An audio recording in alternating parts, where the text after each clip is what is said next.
Hello दोस्तों, स्वागत है आप सभी का आपके अपने परिवार मैथ्स वाटिका में। दोस्तों, मैं हूं रुपेश यादव और इस वीडियो में हम लोग मैथमेटिक्स के one of the most important topic statics यानी कि सांख्यिकी को देखेंगे। यह खास तौर से रेलवे एग्जाम के लिए बहुत ही ज़्यादा इंपॉर्टेंट टॉपिक होगा, क्योंकि यहाँ से रेलवे के किसी भी एग्जाम में क्वेश्चन निश्चित रूप से पूछे जाते हैं।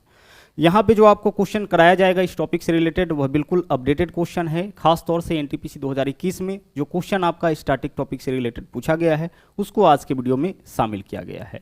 इससे पहले भी हमने एनटीपीसी 2021 में पूछे गए कई सारे इंपॉर्टेंट टॉपिक के क्वेश्चंस को कराया है, जिसके प्लेलिस्ट का लिंक आपको इस वीडियो के डिस्क्रिप्शन में मिल जाएगा। इसके अलावा प्ले स्टोर से मैथ्स वाटिका एप्लीकेशन को डाउनलोड करके आप हमारे साथ पेड बैच में भी जुड़ सकते हैं। वहाँ पे आपको 350 रुपये में कंप्लीट मैथमेटिक्स और 350 में कंप्लीट रीजनिंग कराया जाएगा। तो आइए शुरू करते हैं आज के क्लास को। यह आपका एक मास्टर वीडियो होगा, जिसको करने के बाद स्टैटिक से रिलेटेड जो भी प्रॉब्लम है आपके लिए बहुत ही ज़्यादा आसान हो जाएगा।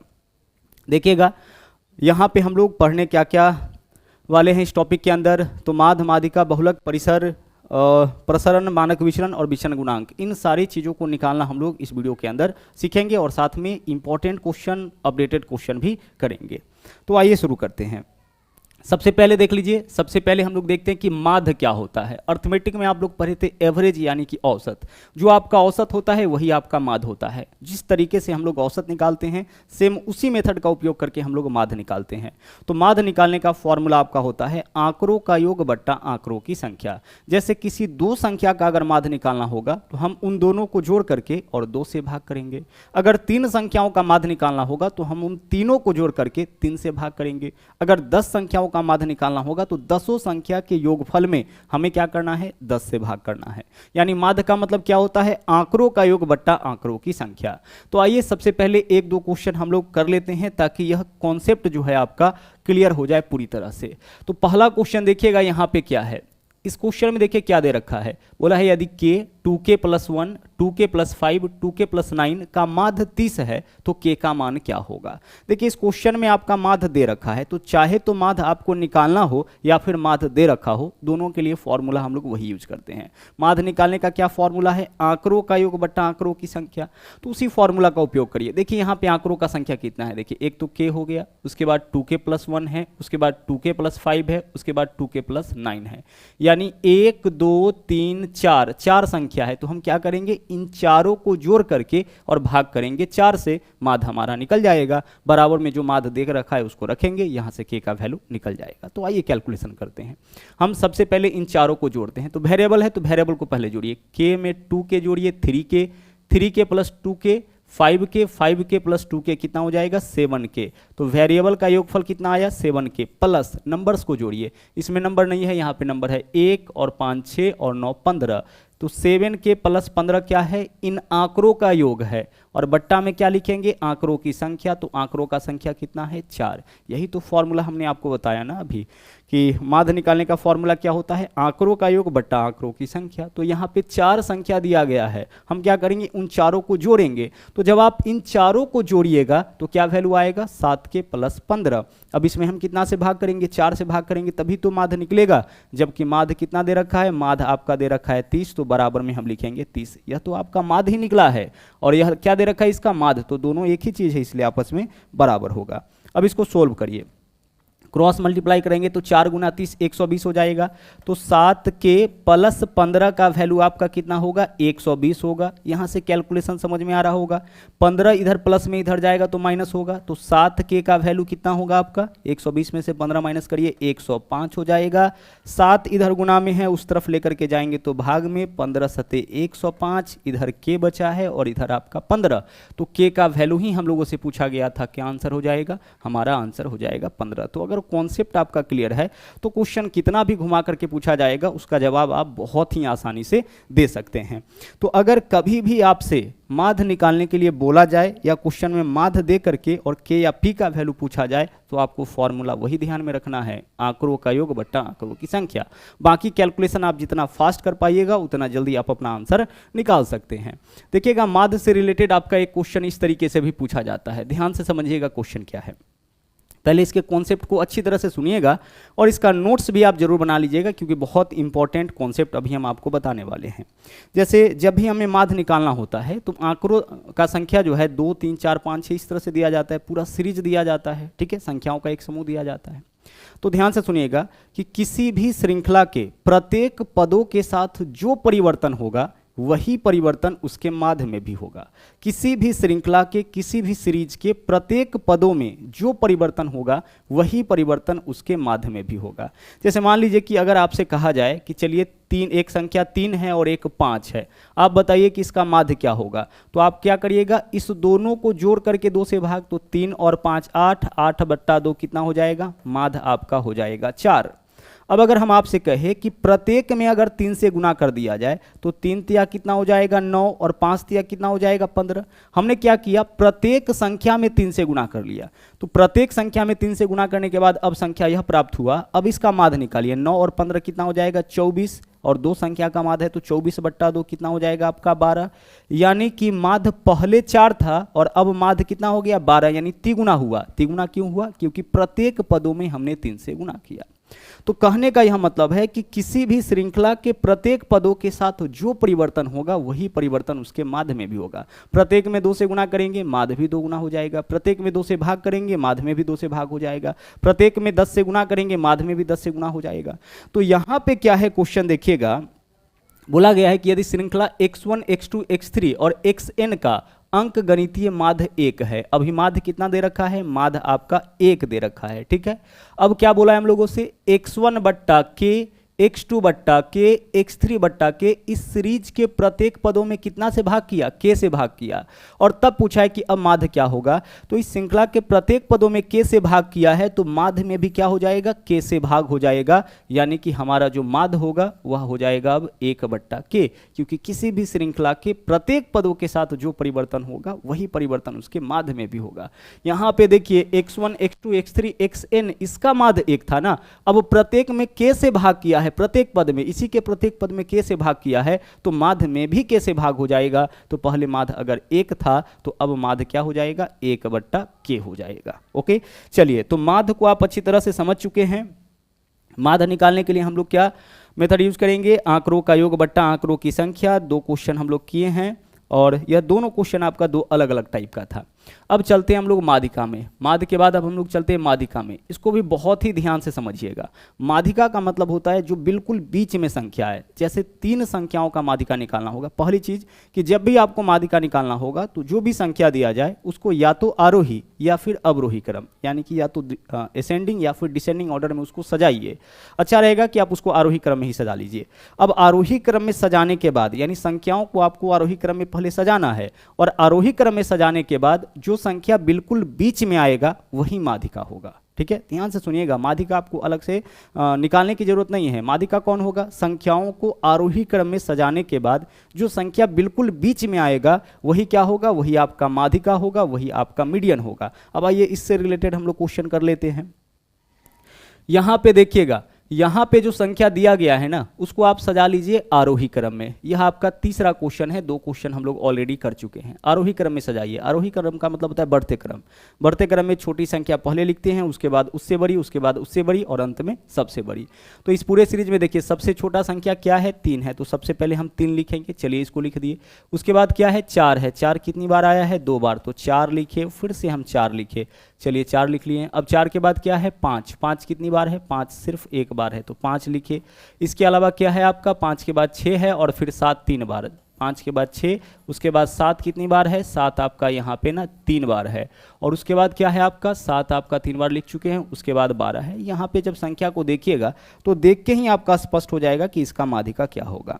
तो हमने क्या किया कि संख्याओं को आरोही क्रम में सजा दिया, यानी छोटी संख्या पहले, उसके बाद उससे बड़ी, उसके बाद उससे बड़ी और अंत में सबसे बड़ी।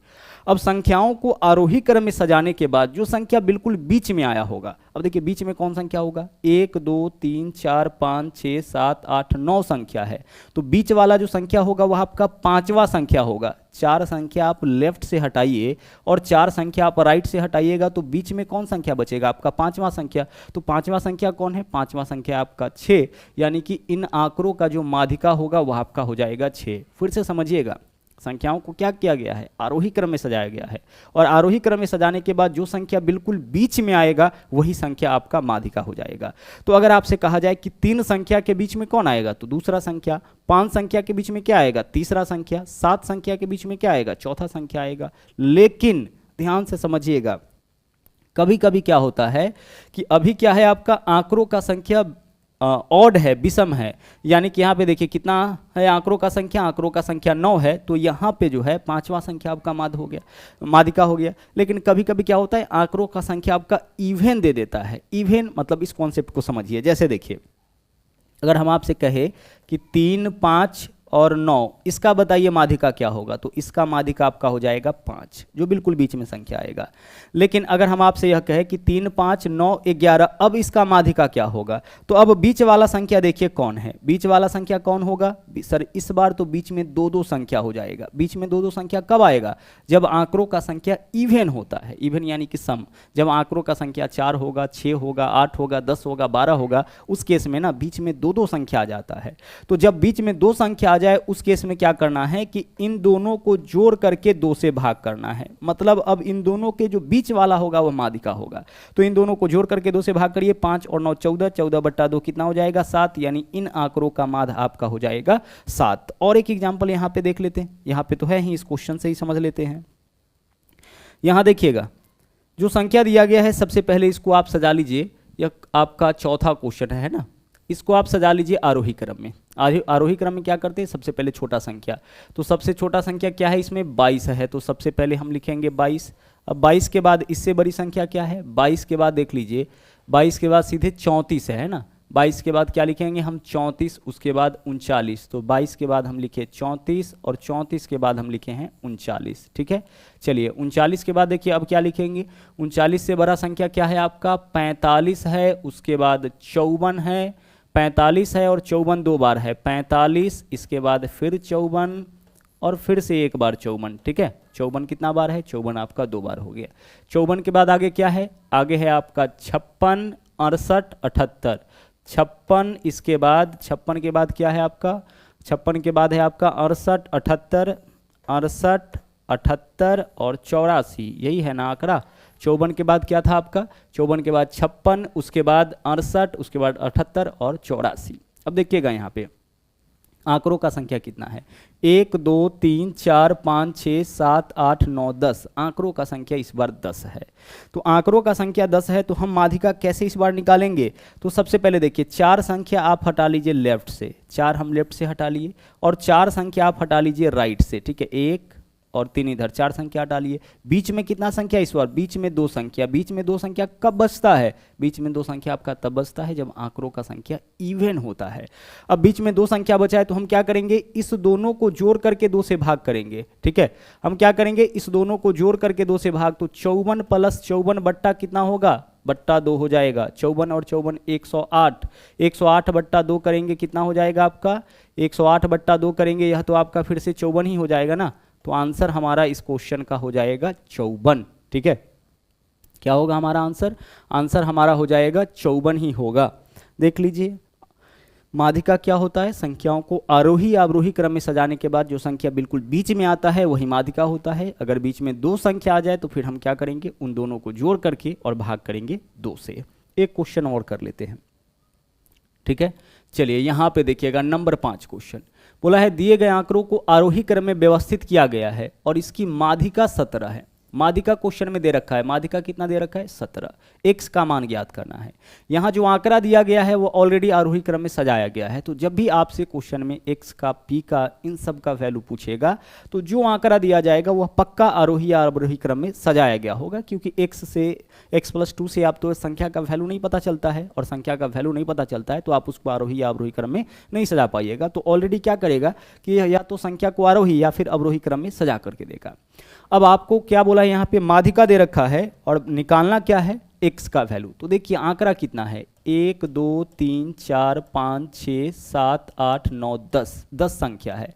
तो 10 संख्या तो हम क्या करेंगे, 4 तो आप लेफ्ट से हटाइए और 4 राइट से हटाइए।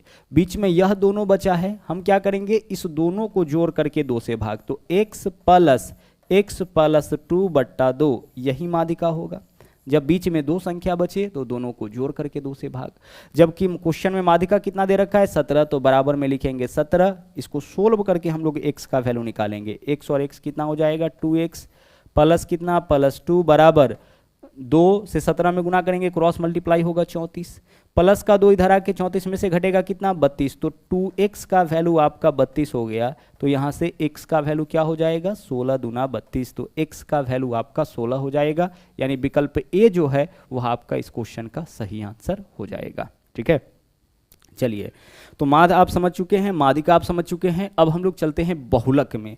बहुलक क्या होता है, मोड क्या होता है, आइए इसको देखते हैं। बहुलक होता है संख्याओं को आरोही या अवरोही क्रम में सजाने के बाद, यह आपका छठा क्वेश्चन है ना, संख्याओं को आरोही या अवरोही क्रम में सजाने के, सॉरी, बहुलक के लिए संख्या को सजाने की आवश्यकता नहीं है, माध्यिका के लिए संख्याओं को आरोही या अवरोही क्रम में सजाना है, बहुलक के लिए आवश्यकता नहीं है।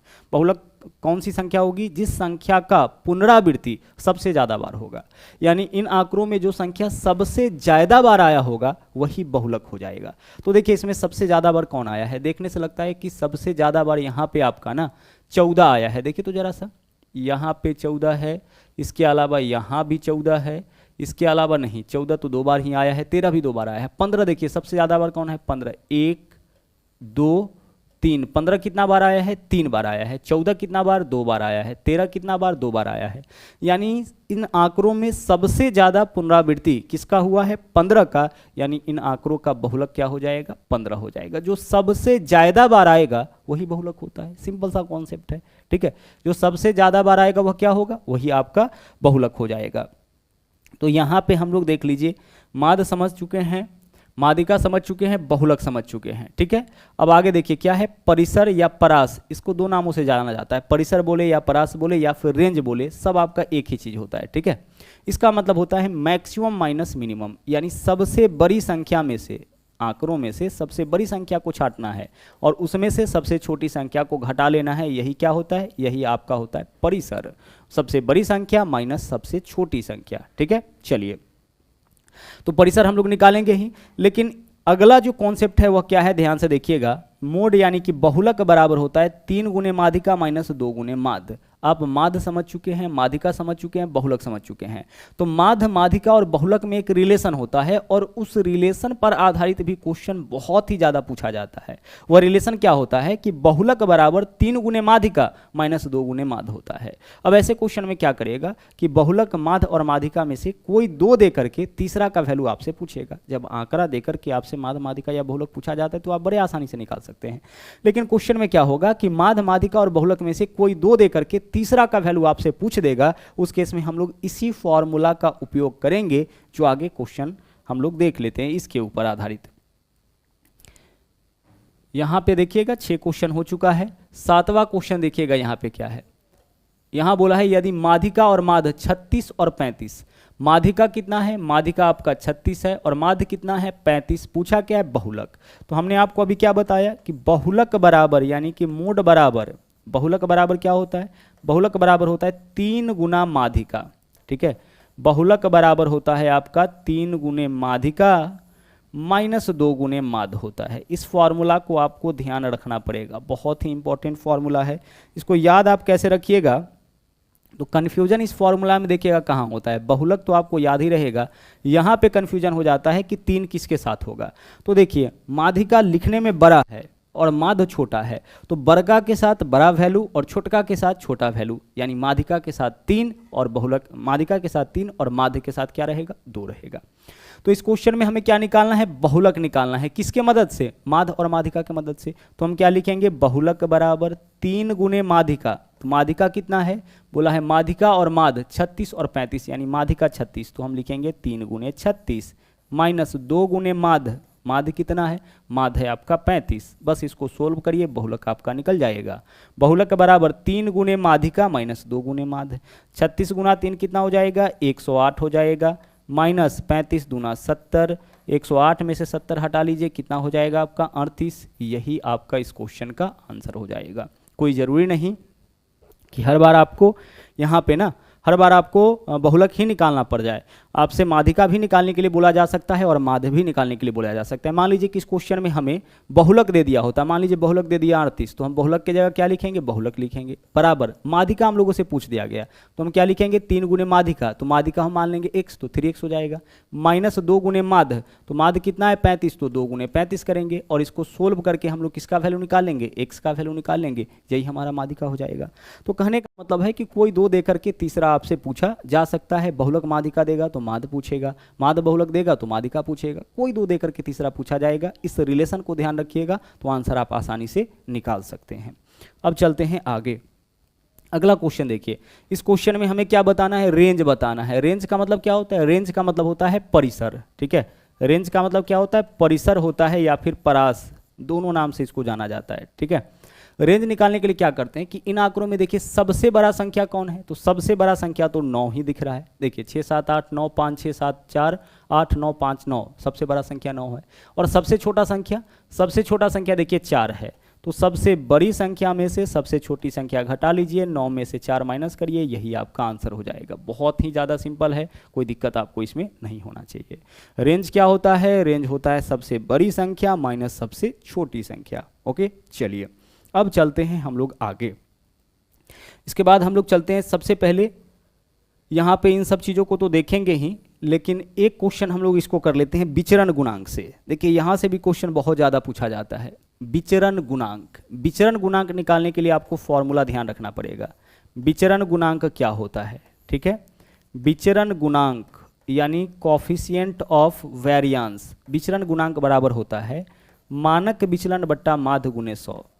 मानक विचलन बट्टा में हम लोग लिखते हैं माध्य और गुना 100, मानक विचलन बट्टा माध्य गुना 100, यही आपका क्या होता है। 100 से गुना इसलिए करते हैं ताकि प्रतिशत के फॉर्म में जब भी विचरण गुणांक आपसे पूछा जाएगा ना, जब भी विचरण गुणांक, तो वह आपका जो डाटा होगा वह प्रतिशत के फॉर्म में होता है, तो इस वजह से हम लोग 100 से गुना करते हैं। तो मानक विचलन बट्टा माध्य गुने 100। अब अगर आपको इसको याद रखने में दिक्कत होगा तो हमेशा ध्यान रखिएगा कि छोटी वैल्यू ऊपर, बड़ी वैल्यू नीचे और गुना करेंगे 100 से। क्या करना है, छोटी वैल्यू ऊपर, बड़ी वैल्यू नीचे और गुना करेंगे 100 से। आइए इस क्वेश्चन को सोल्व करते हैं। क्या दे रखा है, बोला है माध्य 40, ठीक है। माध्य क्या है, 40 है और मानक विचलन कितना है 5, और हम लोगों से विचलन गुणांक पूछा गया है। तो मानक विचलन 5 है तो 5 रहेगा ऊपर, बट्टा माध्य कितना है 40, तो 40 रहेगा नीचे, और चूंकि यह वैल्यू प्रतिशत में रहता है इसलिए हम इसमें कितना से गुना करेंगे, 100 से गुना करेंगे। देख लीजिए यहाँ पे छोटी वैल्यू ऊपर, बड़ी वैल्यू नीचे, गुना करेंगे 100 से। 5 से काटिए 8 पंचे 40, 4 से काटिए 4 दूना 8, 4 से काटिएगा 25 हो जाएगा। 25 ऊपर में 2 नीचे में, 25 बट्टा 2 यानी कितना होगा 12.5, 25 का आधा यही तो होगा। तो विचरण गुणांक इसका हो जाएगा 12.5। तो विचरण गुणांक का यही आपका फॉर्मूला हो गया, मानक विचलन बट्टा माध्य गुने 100। हमने क्या आपको बताया कि आपको ध्यान रखना है कि छोटी वैल्यू ऊपर और बड़ी वैल्यू नीचे और गुना करना है 100 से। चलिए अब चलते हैं हम लोग आगे। अभी तक देख लीजिए हम लोग क्या क्या देख चुके हैं, फिर हम लोग आगे के कॉन्सेप्ट को देखेंगे। माध्य आंकड़ों का योग बट्टा आंकड़ों की संख्या, माध्यिका संख्याओं को आरोही क्रम में सजाने के बाद जो संख्या बिल्कुल बीच में आएगा वही माध्यिका। अगर बीच में 2 संख्या आ जाए फिर दोनों को जोड़ करके 2 से भाग करेंगे, वही माध्यिका होगा। बहुलक, जिस संख्या का आवृत्ति यानी पुनरावृत्ति सबसे ज़्यादा बार होगा वही बहुलक होगा। परिसर, बड़ी संख्या माइनस छोटी संख्या।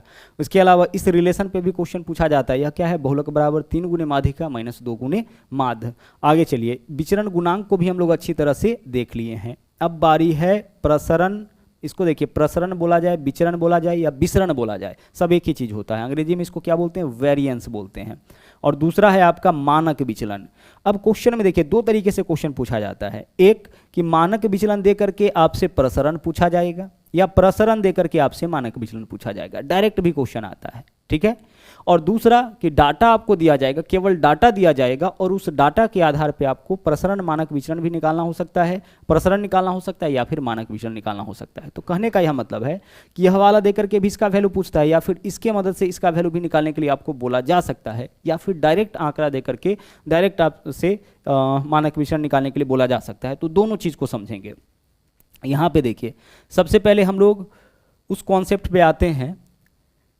यहाँ पे देखिए क्या है आपका, बोला है एक डाटा सेट का विचरण 324 है तो मानक विचलन क्या होगा। तो मानक विचलन निकालने का हम फॉर्मूला आपको यहाँ पे बताते हैं। देखिए मानक विचलन आप कब निकाल पाइएगा, जब आपके पास प्रसरण होगा, ठीक है। मानक विचलन बराबर होता है रूट अंडर प्रसरण। क्या होता है? रूट अंडर प्रसरण होता है, ठीक है। चलिए, अब आप इसके साथ मॉड भी लगा दीजिएगा। मॉड इसलिए लगाते हैं ताकि इसका जो वैल्यू होता है मानक विचलन का वह कभी नेगेटिव नहीं होता है। और हम लोग रूट करते हैं तो वहाँ पे हमें एक डाउट रहता है कि वैल्यू पॉजिटिव भी आ सकता है, नेगेटिव भी आ सकता है, और ऑप्शन भी इसी तरीके से सजाता है। तो हमें क्या करना है कि ध्यान रखना है कि यह कभी नेगेटिव नहीं होगा, ऑलवेज क्या होगा? ऑलवेज आपका पॉजिटिव होगा। तो इस क्वेश्चन में देखिए क्या बोला है, एक डाटा सेट का विचरण 324 है, तो मानक विचलन क्या होगा? तो मानक विचलन बराबर क्या होगा? रूट अंडर प्रसरण। तो रूट अंडर प्रसरण कितना है? प्रसरण है आपका 324। 324 का वर्गमूल क्या होगा? 18। प्लस माइनस लेना है? नहीं लेना है, क्योंकि यहाँ पे देख लीजिए, यहाँ पे क्या है? मॉड लगा हुआ है, यानी कि वैल्यू ऑलवेज क्या होगा? वैल्यू ऑलवेज आपका पॉजिटिव होगा, नेगेटिव वैल्यू नहीं लेना है। तो मानक विचलन बराबर रूट अंडर प्रसरण। मानक विचलन बराबर रूट अंडर क्या होता है? रूट अंडर प्रसरण होता है। ऑप्शन देखकर भी आपको पता लग जाएगा, ठीक है, कि हमें क्या करना है, रूट करना है कि स्क्वायर करना है। आगे, अब अगर मानक विचलन बराबर रूट अंडर प्रसरण होता है, तो अगर हमें मानक विचलन ही निकालना हो, सॉरी प्रसरण निकालना हो, मानक विचलन दिया हो, तो हम क्या करेंगे? तो देखिए, बाईं ओर से रूट हटाइएगा तो दाईं ओर वाला का क्या हो जाएगा? दाईं ओर से अगर रूट हटाइएगा तो बाईं ओर वाला का क्या हो जाएगा? स्क्वायर हो जाएगा।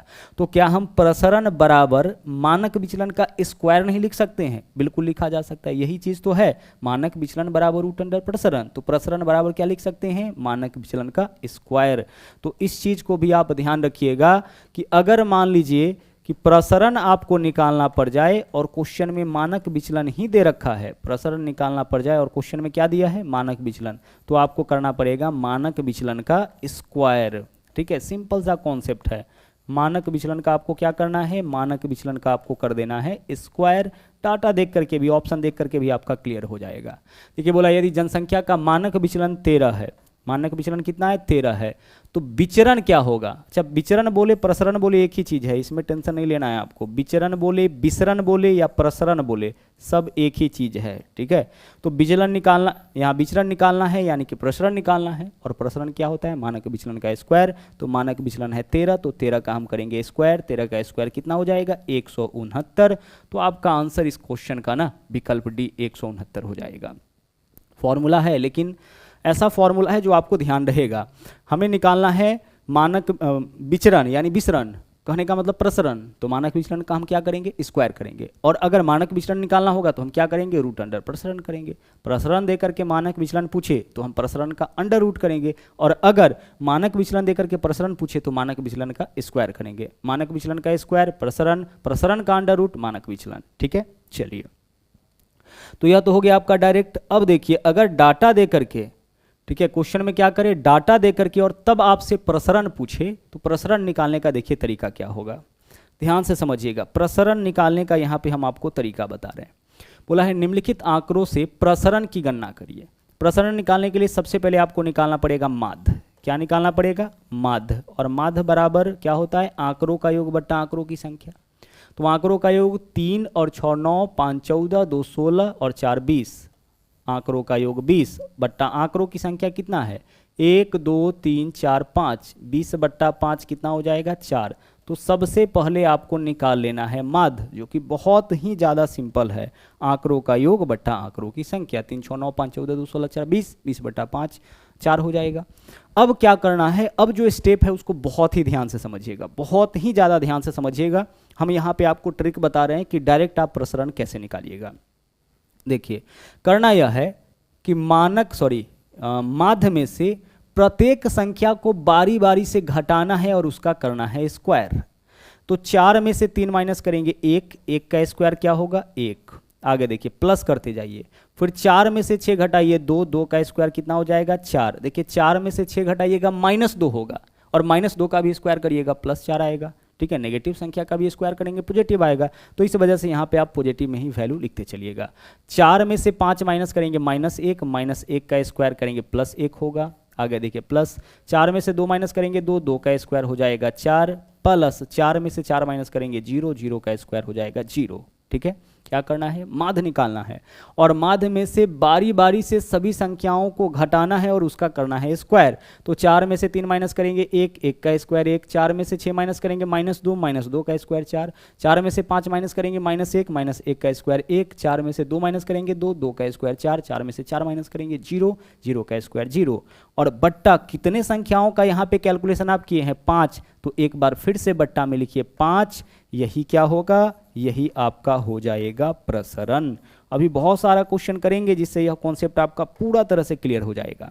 देखिए 4 1 5, 1 6 और 4 10, 10 बट्टा कितना है, 10 बट्टा यहाँ पे हो गया 5, और 10 बट्टा 5 का वैल्यू आपका आ गया है 2।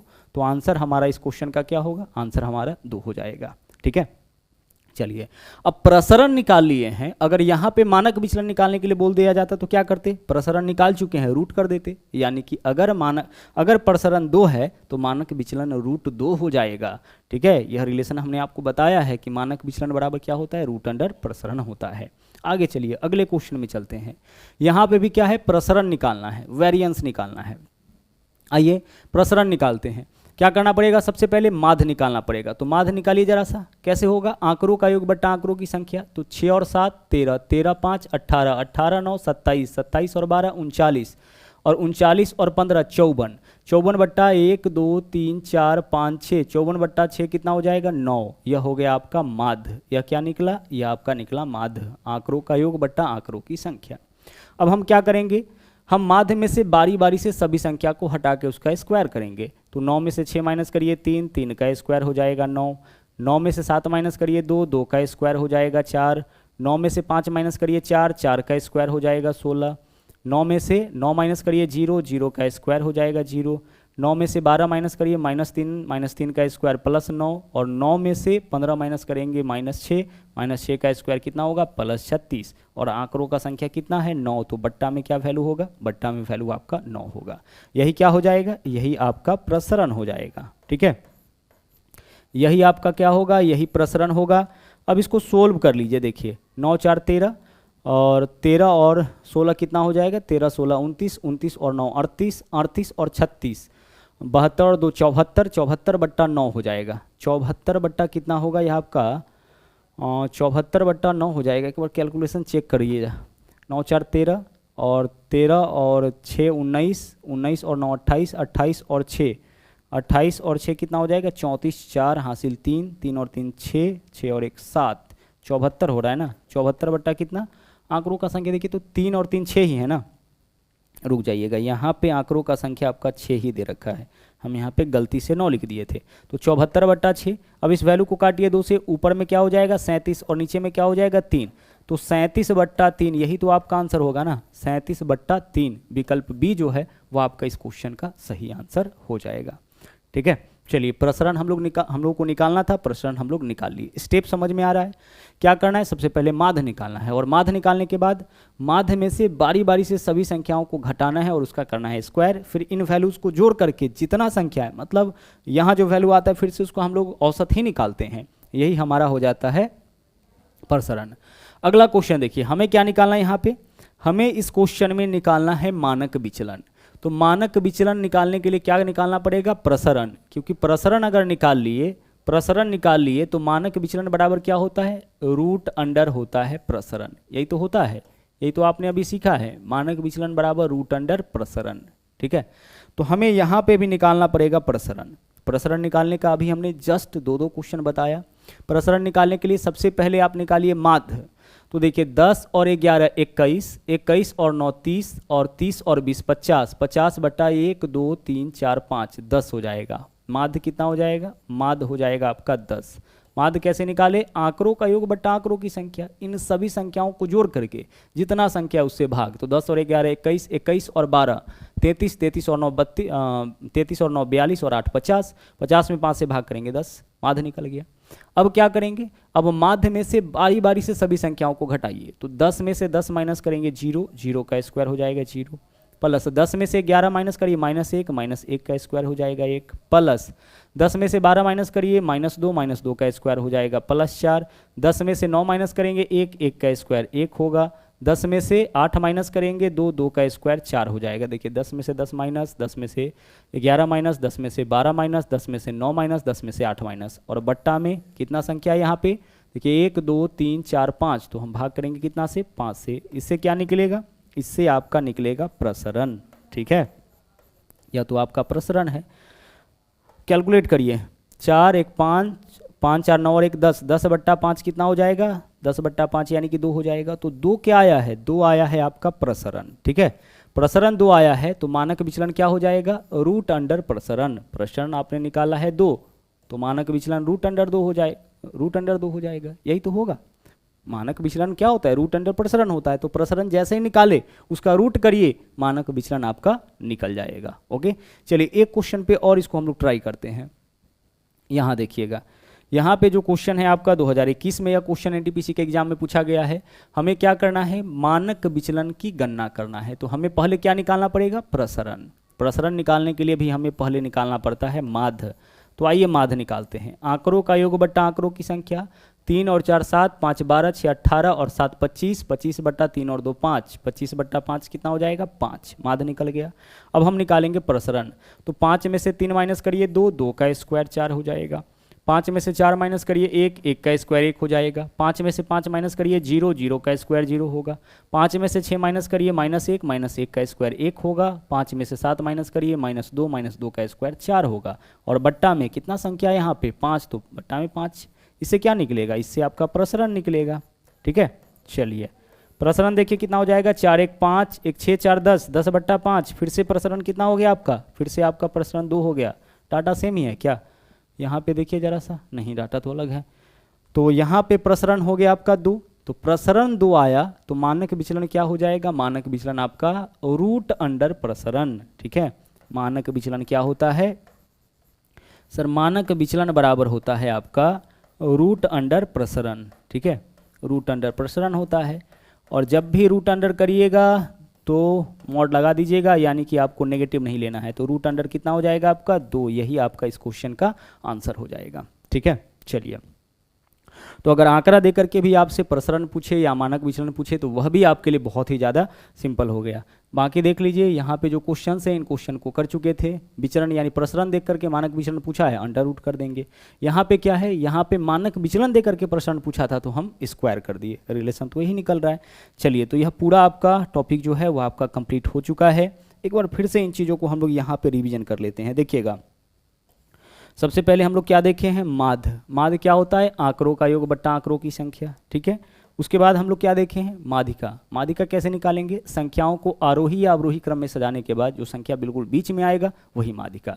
हाँ, अगर आंकड़ों का संख्या विषम होगा यानी ऑड होगा तब बीच में एक संख्या आएगा, लेकिन आंकड़ों का संख्या अगर इवन होगा तो बीच में 2 संख्या आएगा। उस केस में क्या करेंगे, दोनों को जोड़ करके 2 से भाग। बहुलक जो सीरीज होगा उसमें जो संख्या सबसे ज़्यादा बार आएगा वही बहुलक होगा। परिसर सबसे बड़ी संख्या माइनस छोटी संख्या। इसके बाद बहुलक बराबर 3 गुने माध्यिका माइनस 2 गुने माध्य। इसके अलावा विचरण गुणांक क्या होता है, मानक विचलन बट्टा माध्य गुने 100। इसके अलावा इस दोनों में क्या रिलेशन है, प्रसरण का हम अगर वर्गमूल करेंगे तो मानक विचलन निकलेगा, इसका अगर वर्गमूल करिएगा तो मानक विचलन, और मानक विचलन का अगर आप स्क्वायर करते हैं तो इससे क्या निकलेगा, इससे आपका मानक विचलन का स्क्वायर करते हैं तो इससे आपका प्रसरण निकल जाएगा। ठीक है, चलिए इसके अलावा जब आंकड़ा देगा तो आंकड़ा देकर के हम लोग सबसे पहले मानक विचलन निकालने के लिए भी प्रसरण निकालेंगे। कैसे निकालेंगे, सबसे पहले माध्य, और माध्य निकालने के बाद माध्य में से बारी बारी से प्रत्येक संख्या को घटाएंगे और उसका करेंगे स्क्वायर, फिर प्लस करेंगे और आंकड़ों का संख्या जितना होगा उससे भाग करेंगे, इससे निकल जाता है प्रसरण, और फिर प्रसरण का ही अंडर रूट करने से निकल जाता है मानक विचलन। तो यह था आपका कंप्लीट स्टैटिक्स, जो बहुत ही ज़्यादा इंपॉर्टेंट है आपके खास तौर से रेलवे एग्जाम के लिए। तो चलिए आज की क्लास में इतना ही, और हाँ, अगर आप हमारे चैनल पे नए हैं तो इस चैनल को सब्सक्राइब जरूर करें, इसके अलावा लाइक और शेयर करते रहे। ठीक है, चलिए तो मिलते हैं अगले वीडियो में फिर से एक नए कॉन्सेप्ट के साथ। थैंक यू, जय हिंद।